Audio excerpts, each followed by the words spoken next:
সোজা শুধু বল তুই কে? আরে তুই তো একেবারে ইতাচির মতো দেখতে, নাকি ইতাচির নাতি তুই? কি কইলি শালা? সেটা ভাঙ্গা জুৎসু শাহবাগীদের পা। এখন এই শাহবাগীদের পাদের গন্ধে সাসকের খেল খতম। বাহ বাহ, অনেক ভালো জুৎসু ছিল। 12 seconds later. বাহ, সাসকে কে খতম করছে। এই দেখতো তবি হালাই গাঞ্জা খাইয়া চোখ লাল করে আমাদের দিকে কেমনে তাকাইতাছে দেখ।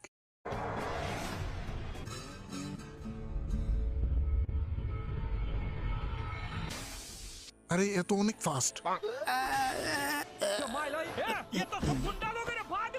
একটা তো গেছে, এখন তুই ক ইতাচি কই? আরে ওর টেলিপোর্টেশন জুৎসু আমাদের জন্য অনেক ফাস্ট, কিন্তু তাও কিছু ছিঁড়তে পারে নাই। এই ছেলেটা কে?